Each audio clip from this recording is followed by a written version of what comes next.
Romania have both joined the European Union. This was the ceremony Sofia staged to mark the historic occasion.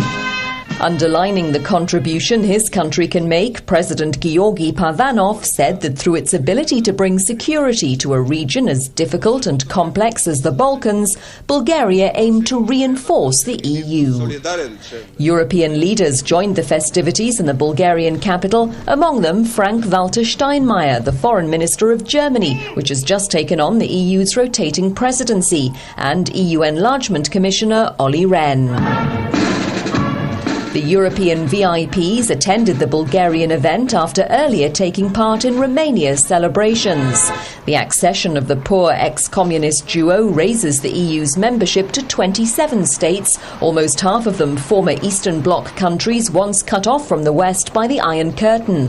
Fresh opportunities to live and work abroad legally are greatly prized in the two new EU nations, but this Romanian man says until their financial possibilities are the same as other EU members, their freedom, as he puts it, is like a bird without wings. This woman expresses hopes that Romanians' new status will end prejudice they felt as European Union outsiders.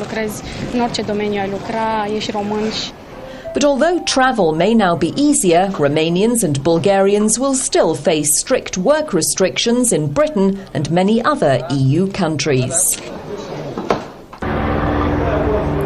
Today, the United Kingdom opens its doors to workers from Bulgaria and Romania, but not wide open. These foreign builders, who are working legally in the UK, may well think themselves fortunate, as from now on there will be no automatic right of work for labourers and artisans from the newer EU member states. That's because the British government's Interior Minister John Reid announced last October the intention to limit the numbers allowed to seek employment in the country. As regards skilled workers, then we will be dictated by the needs of our economy. We will take as many as we need on the skilled and highly skilled area. In terms of a category which worries many people, which is unskilled or low-skilled workers, there will be no automatic right to come and work in this country. 2 years ago, the story was different. When 10 nations joined the bloc, the UK government welcomed newcomers. But more than 400,000 workers arrived, far higher than official forecasts of between 5,000 and 13,000 expected annually. This time the UK says only 20,000 low-skilled migrants will be allowed to seek jobs, and only in agriculture and food processing. In Bulgaria, the British attitude has provoked anger at a move which is seen as discriminatory and unjust. It's mostly Englishmen who are buying our property and land at the moment, which caused a price jump. What happens is that for the Bulgarians it's impossible to go and earn some money to buy a place to live.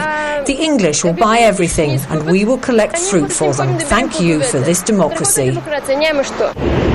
Back in the UK, on the day the new restrictions were announced, two young Romanian musicians gave a concert in the London church St Martin in the Fields, which is famous for its work with the underprivileged.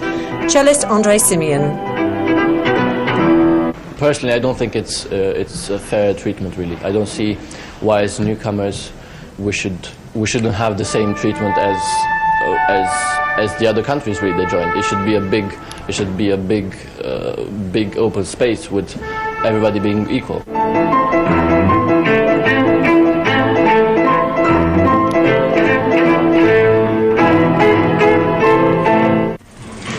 Slovenia has become